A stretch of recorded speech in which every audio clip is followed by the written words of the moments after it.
Hi, everybody. My name is Yumiko Asayama, Chief Manager of Japan Water Forum and also Coordinator of Asia Pacific Water Forum. Asia Pacific Water Forum is coordinating 4 Asia Pacific focus sessions in Stockholm 2025.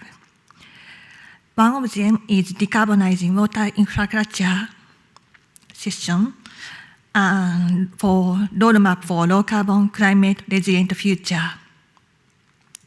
When we think about climate change and greenhouse gas emission, water isn't usually the first sector that comes to mind, but it should be. Asia Pacific, home to over half of the world population, is facing mounting water challenges, from rising demand and water stress to aging infrastructure and climate-induced disaster. At the same time, Asia-Pacific region's water sector is significant yet overlooked source of emission. Emission-intensive system for water supply, treatment, irrigation rely heavily on fossil fuels. Methane emission from reservoirs and rice paddy fuel further adding this point. Despite this impact, water sector is often absent from national climate strategy, financial flow, and global dialogue. That's missing opportunity, but we can change starting from now. Decarbonizing water infrastructure is no longer just an option. It's strategically necessary. It will have a way to align climate mitigation and adaptation with national development priority and global goals like SDG and net zero commitments. This is especially critical in our region, Asia Pacific, where the impact of climate change, water insecurity, and urbanization are converging at scale. But this transition is just about emission reduction, but it's about building resilient, inclusive, and efficient water systems that work better for our community and ecosystem. The challenge now is not just recovering new solutions, it's scaling what already works. That's why today's our session focuses on practical and strategical pathway to decarbonizing water system and enabling leveler needed to accelerate action. We must navigate synergy and trade-off, particularly through the lens of IRRM, nationally determined contribution, and international process like UNCC COP13. So this session brings together leading voice tools and real-world experience from across the Asia-Pacific region. Together, we will explore effective decarbonization pathway for the water sector, identify key enablers, highlight synergy and trade-off between mitigation, resilience, and equity, and elaborate the role of data and monitoring to track progress and strengthen accountability. Our aim is not only to exchange knowledge, but to define a short list of 2 to 3 priority actions for regional collaboration going forward.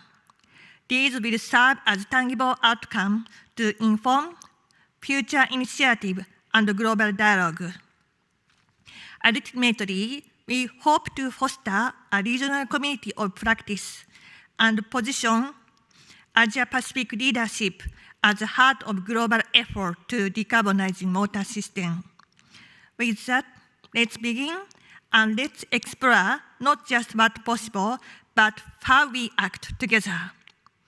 So in this time, we have 2 speakers, but no other speakers we had.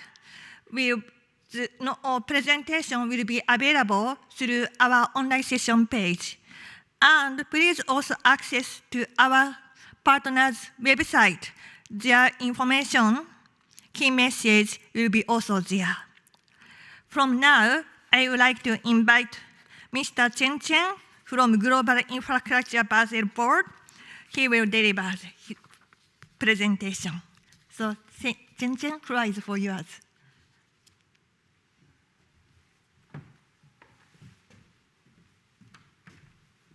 Thank you, Yumiko. Ladies and gentlemen, it's a great pleasure for me to introduce you to the Fast Infra label. The Fast Infra label, what is it and who are we? As you can see from this slide, there are some 60 organizations that are actually backing the governance structure of the Fast Infra label. So we, as Global Infrastructure Basel Foundation, we did not invent it. We were tasked to host the secretariat of this global sustainability standard for infrastructure. Other than that, we have a number of 11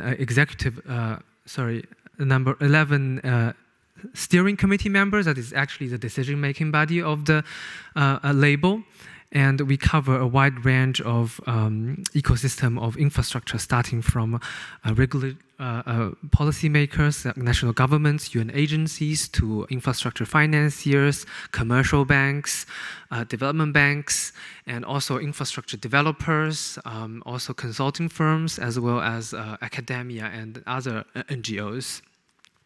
So here are just some quotes from the global leaders that are backing our initiative.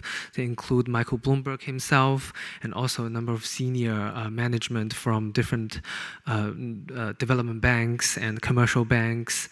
So what we did is that we put together 55 international or regional guidelines, standards, taxonomies, and you can see it from the screen that these are just some major ones we looked into, and we integrated and harmonized them into 4 different dimensions and 14 criteria that covers ESG, environmental, social, governance, as well as resilience-related topics. In particular, I circled out the red ones on climate change mitigation and climate change adaptation and resilience. These are particularly relevant for our topic today, which is on climate change.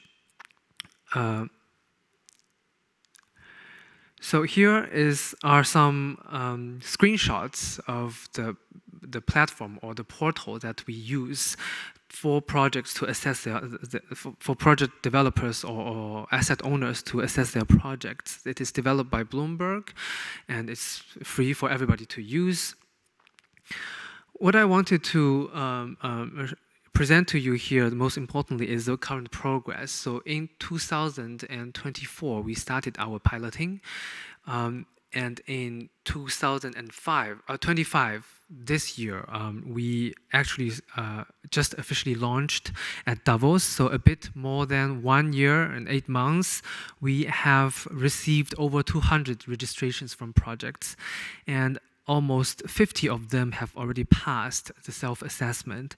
And the total capex of these self-assessed projects are around $23 billion. So we're quite happy, although as a quite nascent initiative, we're quite happy with our progress. And here you can find all the projects, where are they located, and you can find also the primary adopters, meaning who uploaded these projects and assessed them using our tool. There are a number of flags, as you can see, in Asia, not so many, so we would hope that through these interventions we could also expand our footprint in Asian countries. So here are 2 case studies on the specific projects that used our tool. Both of them are submitted by European Bank of Reconstruction and Development. These are water-related infrastructure. One is on modernization of irrigation system, and the other one is a desalination plant. So both of them are in early development stage. One is in Greece and one in Egypt, and they adopted energy efficiency measures and also replacing, for example, fossil fuel engines to renewables to decarbonize their water infrastructure. We have also some other projects like wastewater treatment plants in the UK or another desalination plant in China that are undergoing assessment. We hope that there will be more projects in this specific sector that use our tool. And finally, some feedback from users, why they want to use our label. In summary, through stakeholder interviews, we understand that there are three major reasons. The first one is on reputation. These projects, after they use our label as an international, tool and a reputable tool, they are very keen to publish the results on their website, and they use it, not only reputation but also for their branding and communication purposes, and use that also to communicate with their potential funders to their projects. That's the first one. And the second reason is on international benchmarking and sectoral benchmarking. So after using their tool, or using the tool to assess their label, they will have a better understanding of, if their project is indeed doing great in sustainability and resilience-related performance by going through the indicators that we have in our assessment framework. They map and benchmark their projects. And the last but not least reason is finance. So generally, in infrastructure space, there is a big funding gap. It's trillions of dollars every year in developing countries, emerging markets alone. And so these projects, after they use the label, it could help them communicate better with their lenders, with their equity investors, to attract more finance and raise more funds. So these are the three major reasons why they use it, and we hope that through my short presentation we can also get more interest from Asia Pacific and also in the water sector. I thank you very much for your attention.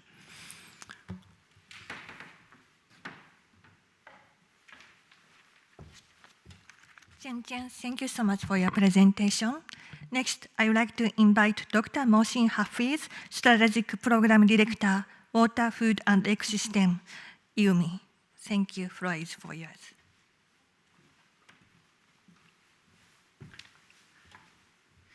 Thank you very much, Jimko, for inviting me. So, today I'm going to talk about the role of solar irrigation in decarbonization water infrastructure across Asia. And in my presentation, I will be highlighting about what's happening in the context of South Asia, and as well as in Asia, where 90% of water is used for agriculture purposes. Let's look around that one, the South Asia. And South Asia is the ground zero for the pump irrigation. There are around the region has it more than 30 million tube wells are existing, and those are primarily using for irrigation and for growing the irrigated agriculture crops. And on the top of that one, 1 to 2 million new pumps are placed on yearly basis. Anyone could install the pumps anywhere. There is no real regulation to how to monitor on the sustainability of a groundwater, and that's a big issue.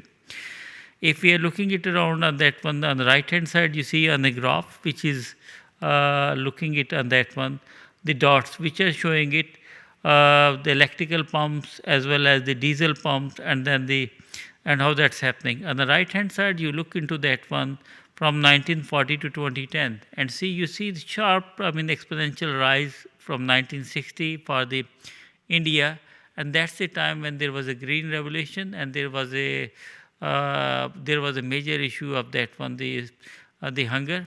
And then a lot of the water, which was the groundwater, was used. Pump technology was new, and then the pump technology was used for getting the groundwater. And that's what we are looking at as a part of that one. And the same pattern is part of Pakistan, and same pattern is for the other countries in Sri Lanka, which is a part of this part of the world. So now let's look into that one. What's happening in the context of that one, and what we need to do differently in terms of when we are talking about the decarbonization of water infrastructure. Here, the way the farmers are using it, they are going for the solar irrigation. They are very popular because you invest on one time, and then basically it's providing a free energy. You don't need to pay for electricity costs, you don't need to worry about the diesel price. And it is also very beneficial for the government people, because the government don't need to worry about that one, the energy deficiency, as well as about importing that one, the diesel or the petrol for that one, for running those one. And that's a win-win for both of them. On the top of that one, but one major issue is that when the capital cost is very high. So therefore, many government in South Asia and in Africa, they are doing a lot of subsidy to the farmers to make sure that one, the farmers could do it. On the top of that one, it's providing that one, the whole day the energy, and then the farmer are using not only for getting the water for irrigation for their purposes, but also using it for the selling the water for other one. But the big issue is that arising the risk of depletion of a groundwater. And then, as in the case of the electrical pumps, it was a bit easy to manage that one. You could turn off the electricity, but now in case of solar irrigation, every farmer is independent, and it's a bit more hard to regulate and everything. The big issue is that one, it's being promoted into the area where that's a kind of the already water scarce region. It should be promoted into the region where there is a water abundance, but that's not happening. But on the positive side, looking into that one is reducing the greenhouse gas emission. But we need to look around the trade-off. Why we should not be doing it, okay, reducing that one, the greenhouse gas emission, at the cost of basically creating another problem, an ecosystem problem, where we are depleting our groundwater aquifer and everything.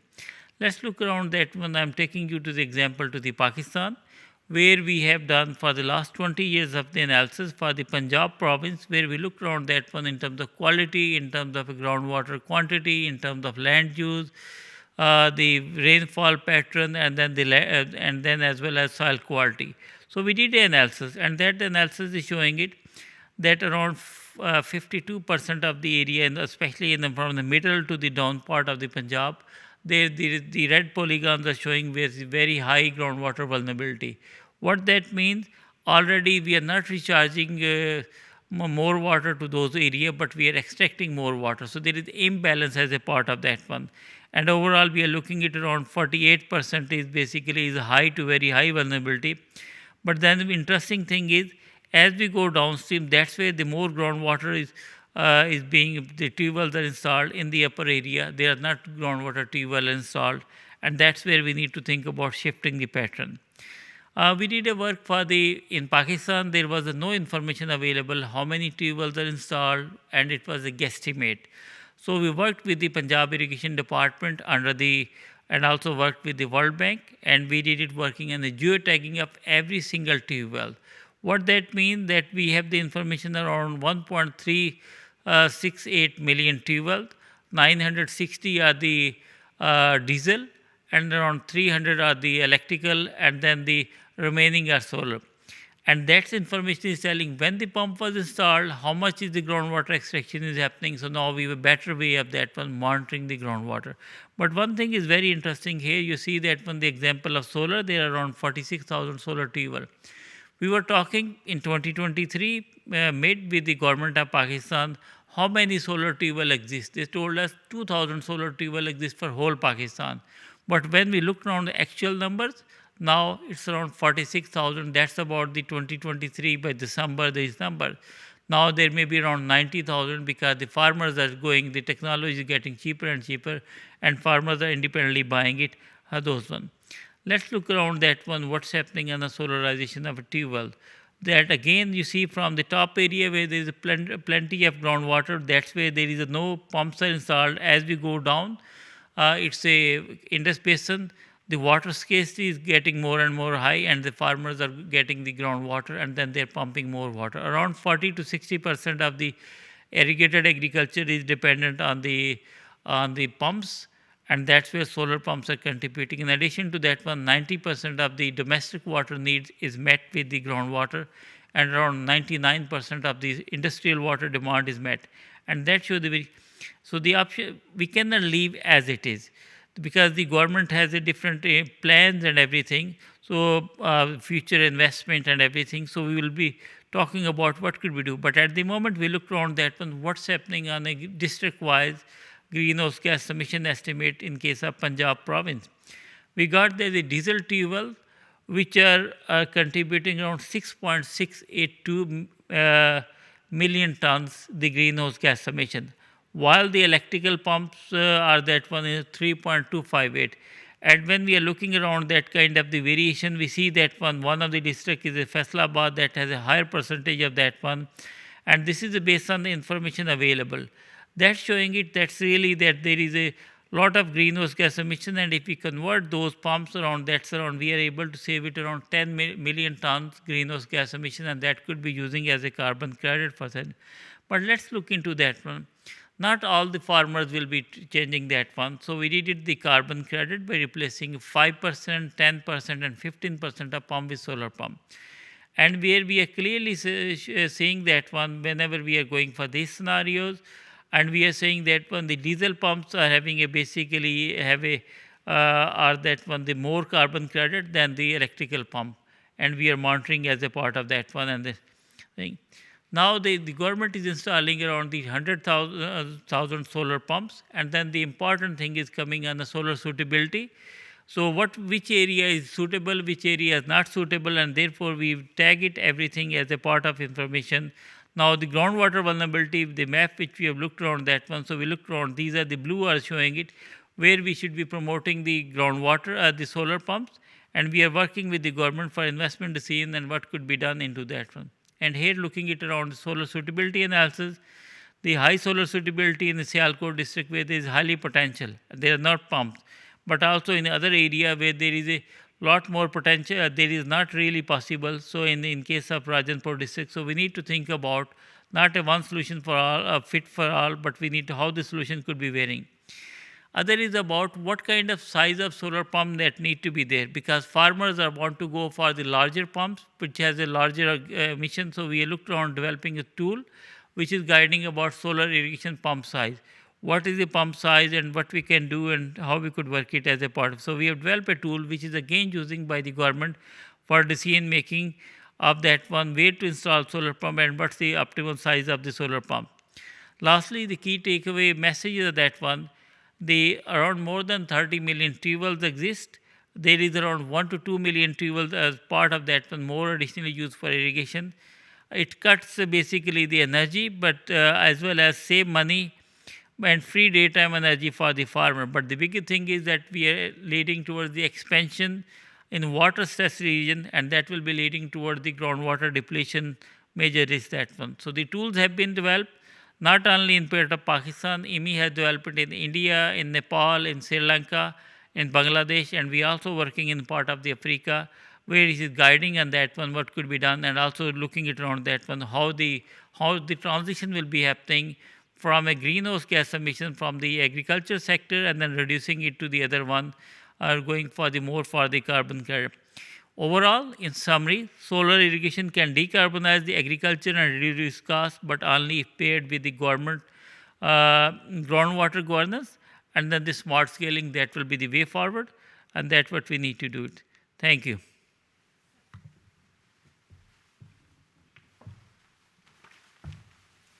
Mohsin, thank you so much. So in our session, in addition to not all two speakers, we had not all four other speakers. And one is from Greg Leslie from Global Water Institute of University of New South Wales, Australia. He talked about integrating water demand into climate strategy to align clean energy and carbon sequestration with sustainable water management and Paris Agreement goals. And from Stockholm Environment Institute, Daniel Devida, a research fellow, he introduced about the cutting GHG emission from sanitation to enable low carbon, climate resilient water infrastructure. And from ADB, he's Jamil, Senior Climate Change Officer, talked about reducing rice production emission via alternate wetting and drying, boosting water productivity and leveraging carbon markets. And from a speaker from Japan, Mr. Takaya Tanaka, Director of Water Resource Planning Division, Water and Disaster Management Bureau of Ministry of Land Infrastructure, Transport, Tourism. He also he talked about Japan's river basin-wide integrated water management for carbon neutrality. And finally, from online speaker, Professor Steve Kenway, University of Queensland, talked about decarbonizing water system opportunity to meet the global challenge.